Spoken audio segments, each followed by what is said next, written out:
तो आइए स्टूडेंट, स्वागत है आप सभी का हमारी इस क्लास में। और आप लोगों को पता है कि हम एनसीईआरटी 10th क्लास का मैथ इस क्लास के माध्यम से आप लोगों को पढ़ा रहे हैं और उसमें हमने 2 चैप्टर ऑलरेडी कर लिए हैं और तीसरा चैप्टर हमारा अभी रनिंग में है, जिसका भी हमने एक लेक्चर कर चुके हैं ना। आज हम उसी का 3.1 के आगे की बातें करेंगे, क्योंकि इसमें हमने एक ही क्वेश्चन डिस्कस किया था पिछली क्लास में, क्योंकि वो थोड़ा सा लेंथी था और वीडियो ज्यादा लंबी ना हो इसलिए मैंने वो करा दिया था। उसमें पार्ट 2 बचता है क्वेश्चन नंबर 1 का, वो आपको खुद करके देखना है। अगर आपसे नहीं होता तो आप मुझे कमेंट करके बता सकते हैं, ठीक है स्टूडेंट। और अब हम क्वेश्चन शुरू करते हैं अपना सेकंड। आज का जो पहला क्वेश्चन है वो आपकी प्रश्नावली का 3.1 का सेकंड क्वेश्चन है, ठीक है। इसमें हमें कुछ पढ़ना है, वो देखना। जैसे अनुपातों A1 बटे A2, B1 बटे B2 और C1 बटे C2 की तुलना कर ज्ञात कीजिए कि निम्न समीकरण युग्म द्वारा निरूपित रेखाएं यानी इन बिंदुओं से जो बनने वाली रेखाएं हैं वो बिंदु पर प्रतिच्छेद करती हैं, यानी क्या बोल रहा है, प्रतिच्छेद करती है, और समांतर है अथवा संपाती है। तो यहाँ पे 3 शब्द आए हैं, प्रतिच्छेदी, समांतर और संपाती। ये तीनों चीजें अभी बहुत अच्छे से मैं आप लोगों को समझा दूंगा। उससे पहले आप लोगों को एक चीज समझनी है कि जैसे मैंने लिखा है 5x - 4y, या इसकी जगह में कुछ और एग्जांपल ले लेता हूं, जैसे 2x + 4y + 7 = 0, जैसे कि लिखा हुआ है, ठीक है। तो ये एक रैखिक समीकरण है क्योंकि इसकी कोई पावर नहीं है।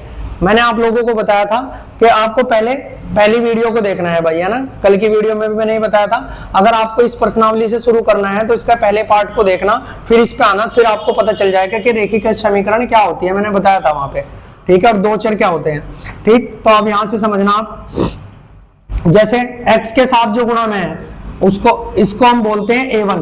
x के साथ जो गुणा में है उसको क्या, सॉरी, A बोलते हैं। x के साथ जो गुणा में है उसको क्या बोलते हैं, A। और अगर मैं इसका व्यापक रूप लिखूं तो उसको हम ऐसे लिख सकते हैं ax + by + c = 0। इसको ऐसे लिखेंगे, यानी जो x के साथ गुणा में है वो a है, और जो y के साथ गुणा में है वो b है, और जो अचर पद है उसको हम c मानते हैं। अब तक आप लोगों को ये चीज समझ आ गई होगी भाई, ठीक है। लेकिन हमारे पास यहाँ पे 2 समीकरण दी हुई है, ये और ये, समीकरण 1 है ना, और समीकरण 2, ये 2 समीकरण दी हुई है। तो अगर मैं इसके हल की बात करूं तो सबसे पहले मैं इसको हल करना शुरू करता हूं। यहाँ पे 3 कंडीशन है, वो तीनों कंडीशन हम यहाँ पे डिस्कस करेंगे, ठीक है। जैसे हल में मैंने क्वेश्चन को लिखा और मैंने कहा समीकरण 1 लेने पर, क्या, समीकरण 1 में, तो समीकरण 1 में चलते हैं भाई। सबसे पहले समीकरण 1 क्या है हमारी, 5x - 4y + 8 = 0, ये हमारी समीकरण 1 है। तो मैंने अभी आपको बताया जो x के साथ गुणा में है वो क्या बोलेगा, a, लेकिन यहाँ पे x 2 है तो इसलिए मैं इसको a1 मान लूंगा और दूसरे वाले x को क्या मान लूंगा, a2 मान लूंगा। तो a1 बराबर यहाँ से क्या आया, 5, ठीक है। ऐसे ही मैं b1 की बात करूं तो -4, क्या आया, -4। ऐसे ही मैं अगर c की बात करूं तो यहाँ पे c क्या है भाई, 8। तो यहां से हमें पता चल गया कि A1 क्या है, 5, B1 क्या है, -4 और C क्या है, 8, ठीक है। अब हम बात करते हैं समीकरण 2 की। अब बात करते हैं समीकरण 2 में। समीकरण 2 को लिखो, 7x + 6y - 9 = 0। अब आप यहाँ पे देखना x के साथ गुणा में क्या है, 7 है, ठीक है। तो मैं इसको मानता हूं A2, तो A2 कितना निकल गया भाई, 7, और इसको मैं मानना पड़ेगा B2 बराबर कितना आ गया, 6, और C2 बराबर कितना आ गया भाई, -9, ठीक है ना। ये सारी चीजें आ गई हमारे पास, ठीक है। ये सब चीजें निकाल ली। अब यहाँ पे 3 पॉइंट है, कौन कौन से, ये बताना है हमें कि प्रतिच्छेदी है, ये तो हमने हल कर लिया। इसके बाद हमें बताना है ये प्रतिच्छेदी है, समांतर है अथवा संपाती है। तो मैं सारी चीजें आप लोगों को यहाँ पे बताने वाला हूँ कि प्रतिच्छेदी कब होंगी, है ना, समांतर कब होगी और संपाती कब होगी। तो सबसे पहले मुझे इनको कंपेयर करना पड़ेगा, ठीक है, कंपेयर करना पड़ेगा, क्योंकि देखो हमारे पास यहाँ पे कुछ चीजें होती हैं। जैसे मैं थोड़ा सा बता दूं आपको इस क्वेश्चन को कराने से पहले, ठीक है। जैसे मैं बात करूं अगर प्रतिच्छेदी की, प्रतिच्छेदी कब होता है, प्रतिच्छेदी कब होता है, जब A1 बटे A2 बराबर नहीं होगा B1 बटे B2 के। वो सारी कंडीशन मैं आपको अभी समझाने वाला हूं, ठीक है। जब A1 बटे A2 बराबर नहीं होगा B1 बटे B2, तो तब क्या होगा, आपका प्रतिच्छेदी होगा, ठीक है। इसमें क्या होगा, आपका प्रतिच्छेदी, क्योंकि ये देखिए तीनों कंडीशन दी हुई है। इसके बाद अगर मैं बात करूं किसकी, अब मैं बात करता हूं संपाती की।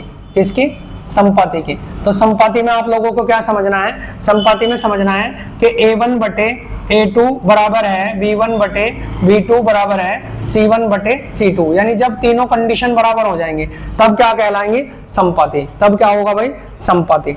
ठीक है। और संपाति, इसका मैं अगर उदाहरण भी दूं, प्रतिच्छेदी को हम ऐसे बोलते हैं, जैसे एक लाइन ही आई, एक लाइन ही आई और इन दोनों लाइनों ने यहाँ पर एक दूसरे को काट दिया, तो इसको हम बोलते हैं प्रतिच्छेद। यानी एक लाइन ये थी, एक लाइन ये थी, तो इनको जो बीच पे काट रही है इसको बोलते हैं प्रतिच्छेद। ये चीजें बतानी भाई बहुत जरूरी है, नहीं तो क्वेश्चन तो मैं 1 मिनट में करा दूंगा, और जैसे ये चीजें आप समझ जाओगे फिर क्वेश्चन आप खुद निकाल लोगे।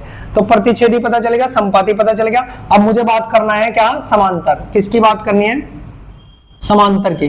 तो समांतर कब होंगी भाई, जब a1 बटे a2 तो होगा बराबर किसके, b1 बटे b2, पर आगे बराबर नहीं होगा, यानी c1 बटे c2 बराबर नहीं होगा। तो इस तरह की कंडीशन को हम क्या बोलते हैं भाई, समांतर।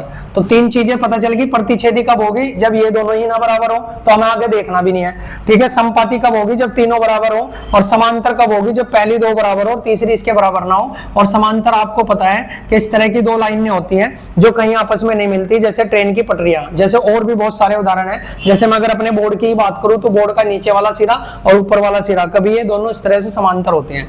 ठीक है। और संपाति का मतलब भी एक बार समझ लो, जैसे ये लाइन मैंने खींच दी है ना, और इसके ऊपर से ही एक दूसरी लाइन खींच दी, बिल्कुल इसके ऊपर से जस्ट, तो वो अनगिनत जगहों पे टच करती हुई जाएगी, तो उसके बहुत सारे हल निकलेंगे भाई। तो इस तरीके से हमें ये चीजों को समझना है। ठीक है भाई। तो ये चीज अगर आपको समझ गई तो अब आप आराम से बता सकते हो, अगर ये कंडीशन आपको पता है। तो मैं यहां से कहूंगा a1 बटे a2, फोन आ गया। ठीक है। ठीक है। तो a1 बटे a2 बराबर क्या है, देखो a1 कितना है 5, b1 कितना है 7, लिखा हुआ है भाई। a1 कितना है 5, b1 कितना है 7। अब आप यहां से बताना, सॉरी, a1 कितना है 5 और a2 कितना है 7। अब मैं कह रहा हूं b1 बटे b2, तो b1 कितना है, b1 यहां देखना माइनस का 4 भाई, और बटे में b2 कितना है 6। ठीक है। ये भी समझ आ गया आपको। इसके बाद आते हैं हम c1 बटे c2 पे, c1 बटे c2 पे। तो c1 कितना है 8 और c2 कितना है 9, माइनस का 9। ठीक है। अब आप यहां से मुझे बताना, क्या a1 बटे a2 बराबर है क्या b1 बटे b2 के। इन्हें बता दियो जरा, क्लास ले रहे हैं अभी 5 मिनट में कर रहे हैं। ठीक है ना। हेलो। तो a1 बटे a2 पता चल गया आपको 5 बटे 7 है, b1 बटे b2 बराबर है माइनस के 4 बटे 6। ठीक है। उसके बाद c1 बटे c2 बराबर है 8 बटे 9। तो ये सारी चीजें हमने यहां से निकाल ली भाई। और निकालने के बाद अब हम क्या करते हैं, अब हम इनको कंपेयर करते हैं। तो आप बताना इनमें से कोई सी कंडीशन बन रही है क्या। आप ये बताओ a1 बटे a2 बराबर है क्या b1 बटे b2 के, आप ये बताओ। c को तो बाद में देखेंगे, ये दोनों बराबर है या नहीं है। तो आप कहोगे चूंकि a1 बटे a2 ये इसी का पार्ट है भाई, है ना, ये इसी का पार्ट है। चूंकि a1 बटे a2 बराबर नहीं है किसके, b1 बटे b2 के, तो जब यही बराबर नहीं है तो हम आगे देखना भी नहीं, तो हम इसको क्या बोल लेंगे, अतः यह प्रतिच्छेदी है। क्या है भाई, अतः यह प्रतिच्छेदी है। तो आपको समझ आ गया। ठीक है। अब हम दूसरा क्वेश्चन डिस्कस करेंगे भाई। ठीक है भाई। तो इसका सेकंड पार्ट हम देखते हैं, यहाँ पे देखना। ठीक है। पहले वाला पार्ट आपको समझ आ गया होगा, अगर नहीं समझ आया तो ध्यान से समझना इन्होंने कैसे किया था। सबसे पहले हम इसको क्या मान लेते हैं, समीकरण 1 हल में लिखना है हमें। ये क्या लिखेंगे, हल में इसको लिखेंगे समीकरण 1, यानी 9x प्लस 3y प्लस 12 बराबर 0, ये समीकरण 1 है भाई। ठीक है। और दूसरा 18x प्लस 6y प्लस 24 बराबर 0, ये समीकरण क्या है 2। ठीक है। तो मैं यहां से शुरू करता हूं समीकरण 1 से। तो समीकरण 1 को देखते हैं। बताओ समीकरण 1 में मैंने बता रखा ना आपको, x के साथ जो गुणा में है वो a की वैल्यू, y के साथ 3 की, और जो अचर पद है वो c है। ठीक है। तो यहां से मैं कहूंगा a1 बराबर कितना है 9, ये यहां से दिखाई दे रहा भाई। इसी तरीके से b1 बराबर कितना है 3 भाई। ठीक है। और c1 बराबर कितना है 12। ठीक है भाई, समझ आ गई ये बात। अब इसके बाद हम चलते हैं स्टूडेंट, ये हमने निकाल लिया समीकरण 1 से निकाल दिया ये सारी चीजें। अब हम निकालते हैं समीकरण 2 से।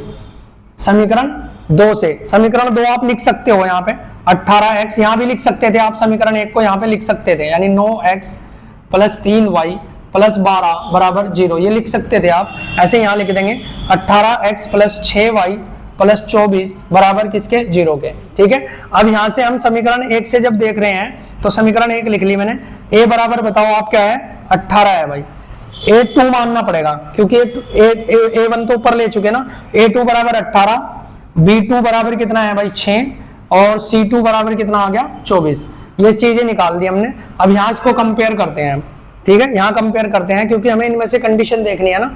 अब हम यहाँ देखेंगे a1 बटे a2 बराबर आया कितना, a1 बटे a2 कितना आया, a1 कितना है 9 और a2 कितना है 18, तो इसे मैं लिख देता हूँ 9 बटे 18, यानी काट दूं तो इसको 1 बटे 2, 9 एकम 9 और 9 दूनी 18, तो ये 1 बटा 2 आ जाएगा। इसके बाद में बात करता हूँ b1 बटे b2 की, b1 बटे b2 की, b1 कितना है 3 और b2 कितना है 6, तो b1 3 और b2 कितना 6, इसे भी काटो तो 1 ही 3 एकम 3, 3 दूनी 6, ये आ गया 1 बटे 2। इसके बाद आता है c1 बटे c2, c1 बटे c2, और c1 बटे c2 में देखना c1 कितना है भाई 12 दिख रहा है ऊपर आपको, c1 कितना है 12 और c2 कितना है 24। ठीक है, अब आप इसको भी देख रहे हैं 12 एकम 12 और 12 दूनी 24, यानी सबका कितना आ गया भाई 1 बटा 2 1 बटा 2 1 बटा 2 आ गया। इसका मतलब मैं ये बोल सकता हूं चूंकि है ना a1 बटे a2 बराबर है b1 बटे b2 बराबर है c1 बटे c2, तो जब भी भाई ऐसी कंडीशन आती है तो क्या होता है बताओ, प्रतिच्छेदी तो हमने पढ़ लिया, तो ऐसी कंडीशन पे होता है संपाती, तो आपको बोल लोगे अतः यह क्या है संपाती है, संपाती है। ठीक है, तो इस तरीके से हमने क्वेश्चन भी कर लिया भाई। इसका हम थर्ड पार्ट देखते हैं, ठीक है, थर्ड पार्ट देखते हैं, इसको मैं फटाफट से इरेज कर देता हूं और फिर इसका थर्ड पार्ट हम देख लेंगे। ठीक है, थर्ड पार्ट हमारे पास क्या है वैसे इसका, हाँ ठीक है, थर्ड पार्ट देखो फटाफट से। थर्ड पार्ट इसका क्या है 6x माइनस 3y प्लस 10 बराबर 0, ठीक है, और 2x माइनस y प्लस 9 बराबर 0।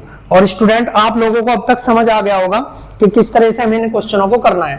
तो ये समीकरण क्या है हमारी, एक में यहीं पे मान लेता हूँ ये समीकरण 2, ताकि हम क्वेश्चन को जल्दी कर पाए। फिर आपको लेकिन लिखना है हल करके नीचे, समीकरण 1 यहाँ नीचे लिखना है, 2 यहाँ पे। अब मैं सीधा डायरेक्ट कर रहा हूँ समीकरण 1 से, क्योंकि मैं चाह रहा था कि ये क्वेश्चन आप करो, लेकिन फिर भी मैंने करा दिया, लेकिन आप पूरी तरह से इसको सही विधि से करना। समीकरण 1 से मैं डायरेक्ट a1 का मान निकालता हूं, तो a1 का मान कितना दिखाई दे रहा है आपको 6, यहां से मैं b1 का मान निकालता हूं तो कितना है -3, और यहां से c1 का मान निकालता हूं तो कितना निकलेगा भाई 10। ठीक है ना, ये सारी निकाल दी। अब मैं डायरेक्ट ही लिख रहा हूं यहां पर भी समीकरण 2 से, समीकरण 2 से निकालना a2 कितना है 2, b2 कितना है, b2 कितना है, इसमें था नहीं ना y है ना, माइनस का, तो ये माइनस का y था, तो b2 लिखेंगे माइनस का 1। देखो जिसके साथ कुछ नहीं है उसके साथ 1 होता है, तो जब भी कभी इस तरह से हो तो 1 लिखोगे आप। तो ऐसे ही c2 कितना निकलेगा भाई 9। अब मैं इसको कंपेयर कर लेता हूं एक बार, तो आप मुझे बताना a1 बटे a2 बराबर a1 कितना है 3, b1 कितना है b2 कितना है 2, तो इससे काटोगे तो कितना आएगा 3, यहां से मिला 3। अब b1 बटे b2 में आओ, b1 बटे b2 कितना है -3 और b2 कितना है -1, एक माइनस से माइनस कट जाएगा और 1 से कोई फर्क नहीं पड़ने वाला, तो ये 3 आ जाएगा भाई। ठीक है, अब मैं करता हूं c1 बटे c1 कितना है 10 और c2 कितना है 9, जो कि अलग निकला, ये दोनों बराबर आ गए। तो अब मैं यहां बोल सकता हूं कि a1 चूंकि a1 बटे a2 बराबर है b1 बटे b2 और बराबर नहीं है c1 बटे c2। देखना आप खुद, a1 a2 3 है, b1 b2 3 है, इसलिए मैंने दोनों को क्या कर दिया बराबर, और ये 10 बटे 9 है तो वो बराबर नहीं है। तो ऐसी कंडीशन जब आप आती है तो आप बताना जरा क्या होता है, जब ऐसी कंडीशन होती है तो भाई वो क्या होता है समांतर। तो मैं कहूंगा अतः यह क्या है समांतर, अतः यह समांतर है। ठीक है भाई, अब हम दूसरा क्वेश्चन डिस्कस करेंगे। तो ठीक है स्टूडेंट, क्वेश्चन नंबर 3 हम यहाँ पे डिस्कस करने वाले हैं। 2 क्वेश्चनों को हमने, सेकंड क्वेश्चन को हमने बहुत अच्छे से समझा है और उम्मीद है आप लोगों को वो तो समझ आ ही गया होगा। अब इसको कोशिश करते हैं समझने की, इसमें एक स्टेप आगे बढ़ेंगे। क्या देखो सेम उसी तरीके से दिया है, अनुपातों a1 बटे a2, b1 बटे b2, c1 बटे c2 की तुलना कर ज्ञात कीजिए कि निम्न, यानी इनकी तुलना करना है जैसे कि अभी किया था। उसके बाद आगे बढ़ा दिया इसने एक पॉइंट कि निम्न रेखीय समीकरण के युग्म संगत हैं या असंगत है। तो संगत और असंगत के लिए मैंने पहले से लिख लिया आप लोगों के लिए, ठीक है। संगत आपको कब करना है, देखो जैसे मैंने लिखा a1 बटे a2 बराबर नहीं है b1 बटे b2, तो ये मैंने अभी बताया था जब ये बराबर नहीं होता तो उसको बोलते हैं प्रतिच्छेदी। प्रतिच्छेदी मतलब जहां पर कोई रेखाएं एक बार काटती हैं, तो जहां जितनी बार वो काट रही हैं एक दूसरे को उतने हल होते हैं। तो जब दो रेखाएं ऐसे एक दूसरे को काटेंगी तो एक ही पॉइंट पे काटेंगे, एक ही पॉइंट पे काट रही है ना, तो एक ही पॉइंट पे काट रही है तो उसका केवल एक हल होता है। यानी आपको एक चीज याद रखनी है, जब भी आपको बताना है कि प्रतिच्छेदी अगर निकल गया आपका ऐसे तो उसका एक हल होगा, ठीक है। उसके बाद अगर ये सारे बराबर हो जाएं तो उसको बोलते हैं समपाती। और समपाती मैंने आपको बताया था कि ये लाइन है और दूसरी लाइन बिल्कुल इसके ऊपर से गुजरेगी। तो आप एक चीज बताना, जब एक लाइन के ऊपर दूसरी लाइन है तो उसके तो अनेक हल होंगे ना, उसके तो अनेक हल होंगे ना। देखो प्रतिच्छेदी में तो सिर्फ एक बार काटती है तो एक हल है, लेकिन जो एक दूसरे के ऊपर से रेखा गुजरती है तो वो तो हर पॉइंट पे मिलती हुई चल रही है, अनंत हल होंगे उसके, तो उसके अनेक हल होंगे। कितने हल होंगे, अनेक। तो एक चीज याद रखना, चाहे केवल एक हल हो चाहे अनेक हल हो, चाहे केवल एक हल हो चाहे अनेक हल हो, उन दोनों को क्या बोलते हैं हम, संगत बोलते हैं। क्या बोलते हैं भाई, संगत। क्योंकि यहाँ दो चीजें लिखी हुई ना, संगत और असंगत, तो चाहे एक हल हो चाहे अनेक हल हो उनको बोलते हैं संगत। लेकिन अगर दो रेखाएं इस तरीके से हो, a1 बटे a2 बराबर हो b1 बटे b2 और वो बराबर ना हो c1 बटे c2 के, तो वो दोनों समांतर हो जाते हैं। और जब ये दोनों रेखा आपस में मिली नहीं तो उनका कोई हल नहीं होता, तो इसको हम लिखते हैं कोई हल नहीं होगा। और जब कोई हल नहीं होगा तो उसे क्या बोल देंगे भाई, असंगत। ठीक है ना। अगर ये चीज आप लोगों को अच्छे से समझ आई है तो बहुत अच्छी बात है, नहीं तो आप इसको वीडियो को दोबारा से देखना भाई, ठीक है। अब मैं पहले क्वेश्चन पे चलता हूं क्योंकि फिर टाइम ज्यादा हो जाता है, वीडियो लेंथी हो जाती है। क्वेश्चन नंबर 3 के फर्स्ट पे आता हूं मैं। तो यहां से मैं अगर हल करना शुरू करूं तो मैं इसको बोल सकता हूं, हल करना अगर मैं शुरू करूं तो इसको बोल सकता हूं, देखो मैं इसको इधर लेकर आ जाऊंगा, है ना। मैं क्या करूंगा, मैं y को 5 को इधर लेकर आ जाऊंगा तो 3x प्लस 2y है ना माइनस के 5 बराबर 0, ये हमारी समीकरण 1 बन जाएगी, ठीक है ना। उसके बाद आओ 2x माइनस 3y और माइनस के देखो ये 7 भी इधर आ जाएगा और बराबर 0, ये समीकरण बन जाएगी हमारी 2, ठीक है। तो हमने समीकरण 1 समीकरण 2 बना ली। अब यहां से हम क्या करेंगे, यहां से हम निकाल लेंगे a1 बटे a2। तो सबसे पहले समीकरण 1 से क्या लिखेंगे, समीकरण 1 से। तो समीकरण 1 कौन सी है हमारी, ये वाली। अगर मैं डायरेक्ट लिखना चाहूं तो डायरेक्ट लिख सकता हूं, ठीक है भाई। डायरेक्ट लिखना चाहूं तो डायरेक्ट लिख सकता हूं, नहीं तो आप क्या कर सकते हैं, डायरेक्ट लिखने के बाद नहीं तो आप क्या कर सकते हैं, ठीक है। नहीं तो आप क्या करना फिर, अगर डायरेक्ट नहीं लिख रहे तो आपको फिर ये लिखना पड़ेगा, है ना। फोन परेशान कर। 2y माइनस 5 बराबर कितना, 0। तो ये समीकरण लिखनी पड़ेगी समीकरण 1 से, क्योंकि मैंने बोला है। तो यहां से मैं बता सकता हूं a1 बराबर कितना आया 3 और भाई b1 बराबर कितना आया है 2, ठीक है। और c1 बराबर कितना आ गया माइनस का 5, ठीक है। इस तरीके से हम लिख सकते हैं, सही है ना। इस तरीके से हम लिख सकते हैं इसको, ठीक। इसके बाद हम चलते हैं समीकरण 2 में। किस में चलते हैं, समीकरण 2 में। समीकरण 2 कौन सी है हमारी, 2x माइनस 3y और माइनस के 7 बराबर 0, ये हमारी समीकरण 2 है। अब समीकरण 2 में हम देखते हैं a2 कितना निकलेगा 2, a2 कितना 2 और b2 कितना है माइनस का 3 और c2 कितना है भाई 7, माइनस का 7, ठीक है। इस तरीके से हमें यहाँ पे मिल गए ये सारे, ठीक है। जब हम इसको कंपेयर करते हैं तो आप बताना जरा, कंपेयर करते हुए क्या करते हैं हम, कंपेयर करने पे हमें क्या करना है। देखो ये चीजें तो आपने लिख ली होगी भाई, है ना, ये चीजें आपने लिख ली होगी। तो मैं इनको एक बार यहाँ से मिटाना पड़ेगा मुझे, है ना, क्योंकि फिर जगह नहीं बचती यहाँ पे, है ना। तो ये सारी चीजें लिख ली होंगी आपने। चलो अब मैं क्या करता हूँ, अगर नहीं भी लिखी होंगी तो वीडियो में आपको इतना फायदा है, रिवाइज करके आप दोबारा से इसको लिख सकते हैं, ठीक है। तो मैं यहाँ पे बोल रहा हूँ कि a1 बटे a2 जब मैं करूंगा, ठीक है, तो तुम मुझे बताना कितना आएगा। a1 आया 3 और b2 कितना आया भाई, b2 कितना आया 2, ठीक है। अब b1 बटे b2 करेंगे, b1 बटे b2, तो b1 कितना है भाई 2, ठीक है। अब b1 कितना है 2, अरे यार b1 कितना है, यहाँ मुझे b1 लिखना था, 2 लिखा हुआ है ना। b1 कितना है 2 और b2 कितना है माइनस का 3, ठीक है। b2 कितना है माइनस का 3, क्योंकि वो माइनस का था भाई। उसके बाद अब c1 बटे c2 करना, c1 बटे c2, तो c1 कितना निकला है माइनस का 5, है ना। और ये कितना है माइनस का 7, माइनस से माइनस भी कट जाएगा। तो यानी अब आप एक चीज देख सकते हैं कि तीनों अलग अलग मान है, तीनों क्या है, अलग अलग। और वैसे भी आप एक चीज बताओ, जब मैं करता हूं चूंकि a1 बटे a2 बराबर नहीं है किसके, b1 बटे b2 के, चूंकि a1 बटे b2 बराबर नहीं है b1 बटे b2, तो मुझे तीसरे को तो देखना भी नहीं है भाई, तीसरे को तो देखना भी नहीं है वो बराबर है या नहीं है। तो यहीं से मुझे पता चल गया है ना, ये क्या है, प्रतिच्छेदी है। क्या लिखेंगे, अतः यह प्रतिच्छेदी है, अतः यह क्या है, प्रतिच्छेदी है। और अगर ये प्रतिच्छेदी है तो इसका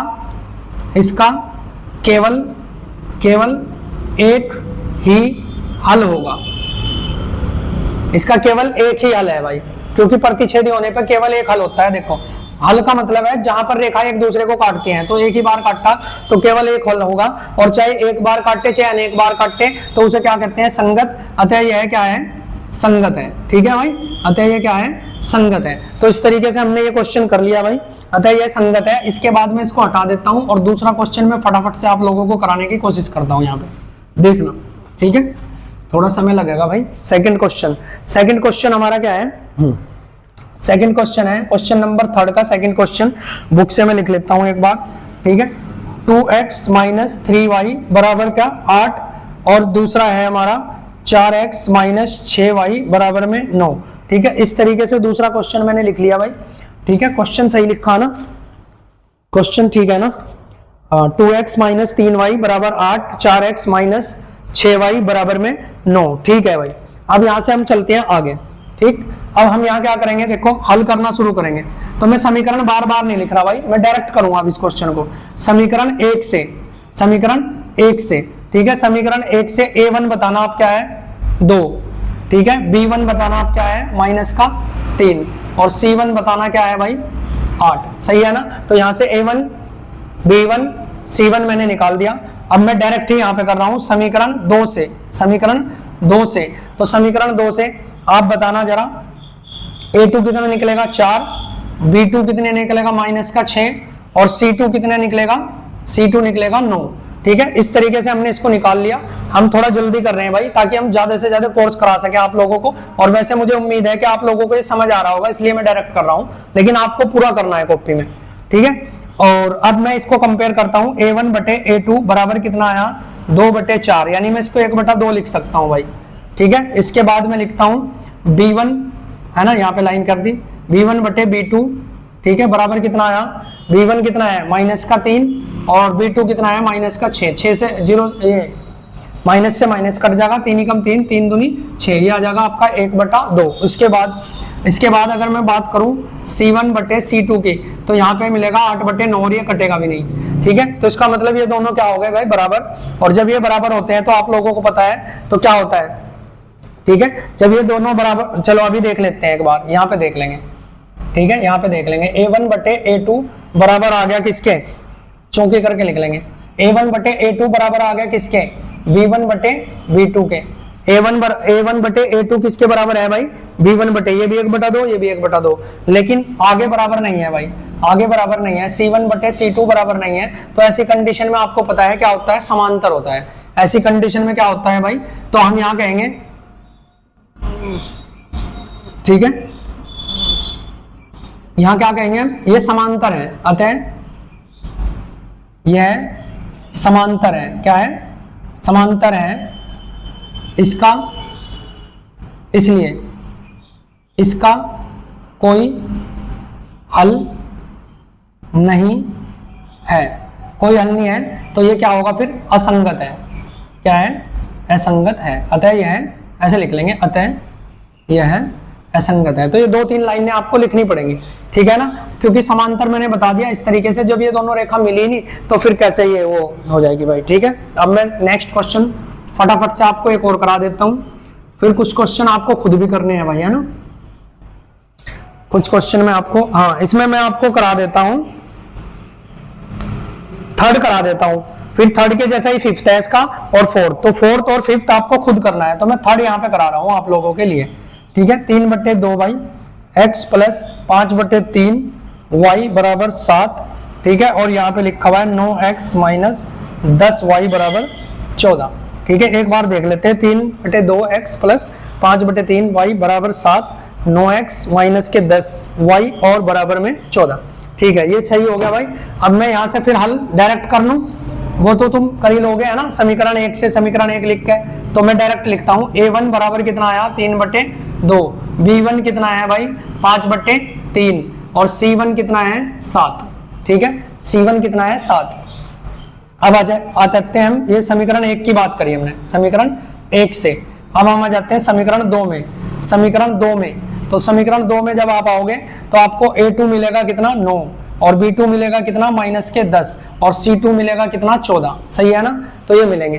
तो फिर अब मैं जब इनको कंपेयर करता हूं तो a1/a2 बराबर मेरे पास आया कितना 3/2। ठीक है, और ये देखो 3/2 और बटे में 9 भी रखना है तो 9 इस तरीके से रखा जाएगा। ठीक है, किसी को कंफ्यूजन ना हो, मैं एक चीज बता देता हूं, अगर कभी भी आपको मान लो 2/5 को के बटे में 3 रखना है, 2/5 के बटे में 3 रखना है, वो 3 यहाँ डायरेक्ट बटे में रखा जाएगा इस तरीके से। ठीक है, वही चीज मैंने यहाँ पे की हुई है भाई। 3/2 के बटे में रखना था मुझे किसको 9 को, तो मैंने यहाँ पे रख दिया उसको। ठीक, इसको मैं काट लेता हूँ, 3 से 3 बार जाएगा यानी 3 दूनी 6 यानी 1/6 आ जाएगा हमारा किसकी वैल्यू a1/a2 की।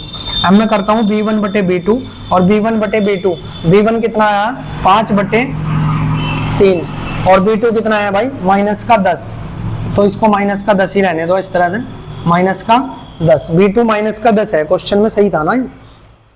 हाँ ठीक है भाई, माइनस का 10 ही था ये। ठीक है, तो ये माइनस का 10 है, इससे कितनी बार जाएगा भाई 2 बार, तो इसका मतलब में 1/-6 यानी इसका मान कितना निकला 1/6। अब मैं यहाँ पे बात कर लेता हूँ c1/c2 की, तो c1/c2, c1 कितना है 7 और c2 कितना है 14 यानी कितना आया 1/2। यानी मुझे यहाँ से एक कंडीशन देखने को मिली, यहाँ से अगर क्वेश्चन तो ठीक ही था ना, ये क्वेश्चन तो ठीक था भाई है ना, तो मुझे एक कंडीशन यहाँ से देखने को मिली। ठीक है, वो क्या थी कि a1/a2 1/6 है और b1/b2 1/6 है, लेकिन माइनस का है। ठीक है, और वो है 1/2। तो यानी मैं यहाँ कह सकता हूं, मैं ये बोल सकता हूं कि a1/a2 बराबर नहीं है किसके, बराबर नहीं है किसके b1/b2 के। अच्छा, आगे मुझे लिखने की जरूरत नहीं है क्योंकि वो भी बराबर नहीं है। मैंने आपको पहले ही बोला था जब ये दोनों ही बराबर नहीं है तो हमें अगला देखने की जरूरत नहीं है। तो आप क्या कहोगे, अतः यह क्या है प्रतिच्छेदी है, प्रतिच्छेदी है। और अगर ये प्रतिच्छेदी है तो इसका केवल एक हल होगा, इसका केवल एक हल होगा, केवल एक हल होगा। और एक हल होने पर भी क्या होता है भाई संगत, अतः यह क्या है संगत है, अतः यह संगत है। ठीक है, तो ठीक है स्टूडेंट, अब आपको क्वेश्चन नंबर कौन सा, इसका 4th है ना, इसका क्वेश्चन नंबर 4th और आपको इसका क्वेश्चन नंबर 5th खुद से करना है भाई। ठीक है, इसका 4th और 5th आपको खुद से करना है। कौन कौन से, 4th और 5th खुद से करना है। और आज की वीडियो मुझे यहीं पे रोकनी पड़ेगी क्योंकि फिर वीडियो ज्यादा लेंथी हो जाती है।